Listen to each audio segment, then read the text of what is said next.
And I'm sorry if you hear wind in this video, I'm filming in the room with the wind. Hey everyone, Miranda here. Today I'm talking about Thanks for the Trouble by Tommy Wallach. Oh my god, this book! I was not expecting it to be one of my favourite reads for 2016, but it turned out that it ended up being one of my favourite reads for 2016. I absolutely loved this book. I'm fangirling about this book. I finished this book the other day and I had to film this review today because this book was so good! Firstly, I'd love to thank Simon and Schuster for this book. You people are brilliant and I'm so glad you're sending me books, so thank you so much for sending me this book. I originally received this book because I was going to go to Tommy Wallach's salon that was in Melbourne, but then I ended up having work on the same day, so I'm like, it was annoying. I'll give you a synopsis for the book if you haven't read it. This book's about Parker. Parker is like a 17-year-old Latino dude, and he doesn't speak ever since this accident that happened with him and his dad like a couple of years ago. Without speaking,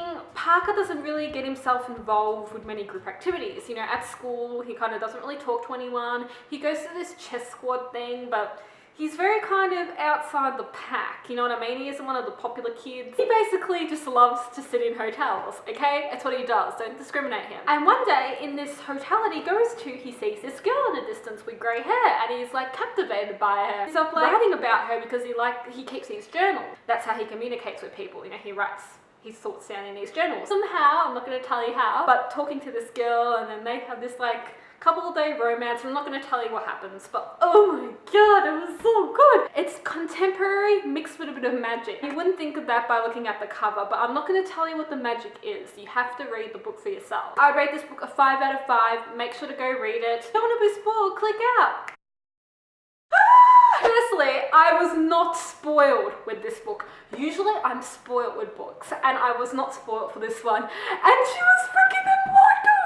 She was freaking immortal! I love immortal people. If you know me, you know how much I love past lives and all that shit. And she was immortal, and I didn't know this, and I was reading it and I was like, oh yeah, but then when we found out that she was immortal, I was just freaking out because I'm like, that's what made the book so good for me, because she's immortal. From the get-go, Zelda for me was such an interesting character, and I love the way that Tommy slowly brought out clues of her past life just to keep, you know, the reader reading, and then bang, like, you know, put it on us that, you know, she's come from 70 and she's immortal and she's grey hair, and maybe that's the reason why she never ages, because she has those grey hair, but we didn't even know that. You know, half the time I thought Zelda was on crack, and the other half of the time I'm like, no, this girl's not bullshitting. Once a person says they're immortal, they're immortal. So I actually believed it from the start. And you know how the ending ended with the question of whether we should believe him that, you know, he actually met the girl? I believe him that he actually met the girl because, you know, I believe in all that shit, so yeah. So Parker sits in hotels. He doesn't do much, this kid. And I found the whole concept of how they met just so wonderful and so brilliant. And when he saw Zelda and he was just like so captivated by her. And what I really enjoyed about this book was I felt like I knew so much about these characters and they only just met themselves. But you felt as if their relationship could have gone for years. At the very end, it was only like they knew each other for 3 days, but you felt like they knew each other for so much longer.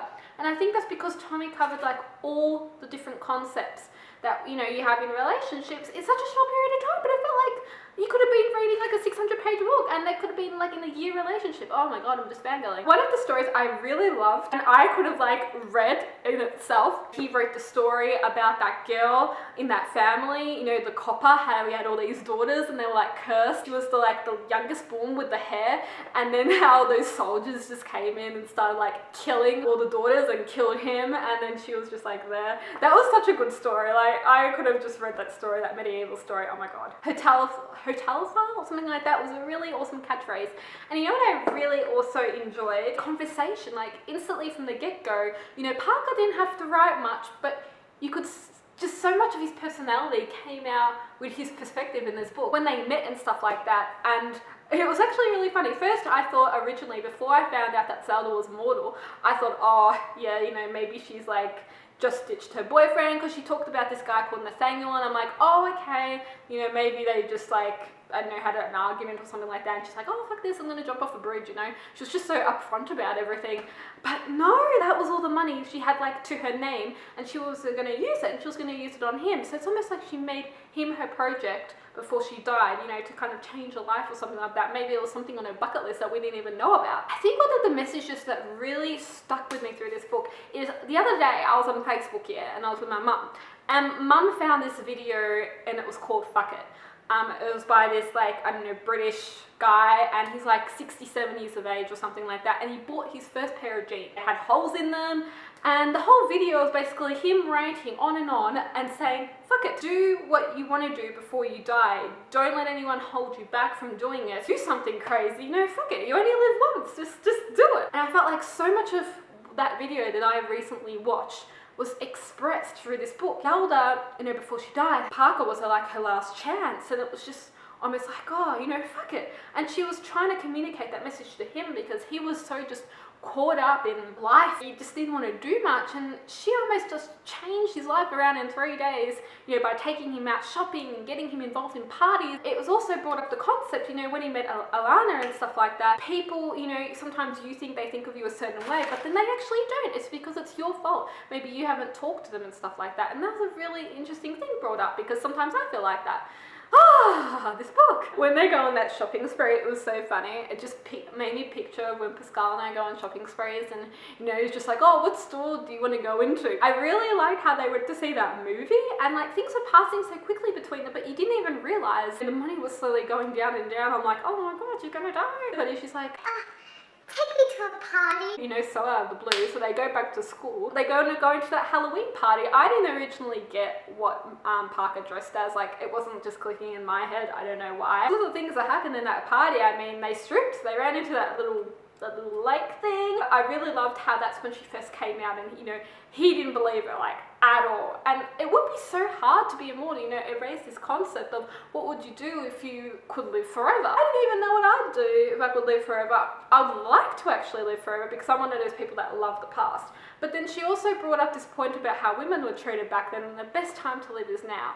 And I could agree to that, but I also love past lives, and I love the fact of living back then because things were so much simpler. Zelda adopts her fuck this attitude and comes into the party with some champagne, and like, even if there's underage kids there, I'm just gonna give them 25-year-old champagne and I'm proud of it. One thing I loved about that party is Parker didn't bring the notebook. It was almost, you saw the early signs of him letting go of who he used to be. This is funny. You're very sweet and all with your dried by cream of sunflowers. I really do like you, but it wouldn't be right even if it would be fun. This is like the first time she's like, I'm not going to have sex with you. And they legit slept together on the first night. But you totally accepted it in this book. That's what I'm saying. Like, all these things that you wouldn't usually accept in real life, you accepted in this book. When Zelda met his mum for the first time, it was so funny. It just, the chapter ends, and then he's like, oh good, it was never avoiding it now, it was never cool. Like, doesn't Texas and Law and Order being on television at every given point of the day? My mum sat down in the easy chair across from us, took a breath, and then...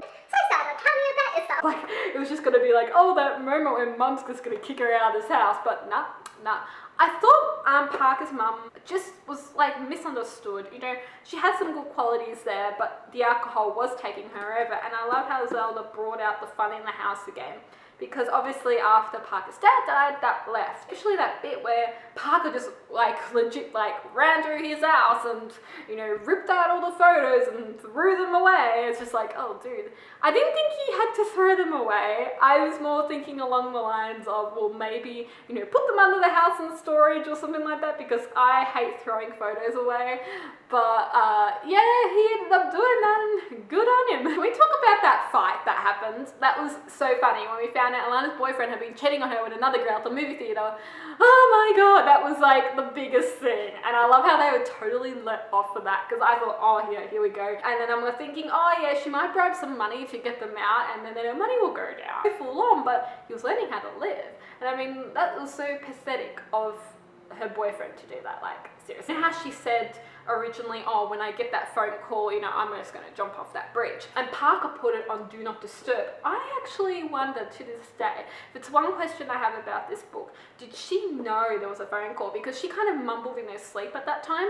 Did she know there was a phone call? But she kind of accepted the Do Not Disturb thing and kind of let things go on a bit longer because she deep down wanted to. They end up, you know, getting that hotel room, but then they don't get it because we find out about Nathaniel, her long lost, well, husband that's in a coma. If you keep seeing people that you love die over and over again, it would raise that concept of, what am I living for? I can never love, and love is one of the most important things that you can give in the world. It was so sad, you know, seeing Nathaniel there. Originally, I thought Nathaniel was actually her partner, but he was the same as her, so they were both immortal. I knew originally, like, oh, there's a phone call, so I thought, okay, well, maybe Nathaniel is in hospital. I get that call because Nathaniel's been there my whole life. Oh, well, you know, I jumped off the bridge because my time travel whatever buddy's gone. But no, Nathaniel was old. Poor Nathaniel. And then he ended up, well, they ended up sleeping together, her and Parker.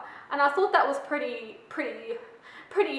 full on so soon, but you know that she was YOLOing it because this is her last chance to do that. And when she jumped off the bridge, it was such an emotional moment, you know, because the journal went all over the place, and then he was like, no, and he was like, and then she just whispered in his ear and jumped and said, oh, turn around, and he fell for that, and then she jumped. And it was it, that was the name of Zelda. I didn't cry, but I was very kind of, oh. But I love how afterwards things started changing. You know, he went to speech therapy, he said hi. I thought him and Alana might get together, but then they didn't end up doing it, so it was good. It was kind of good that it ended that way. It was a very fantastic, lovable book. I really love that concept of a bit of magic in it.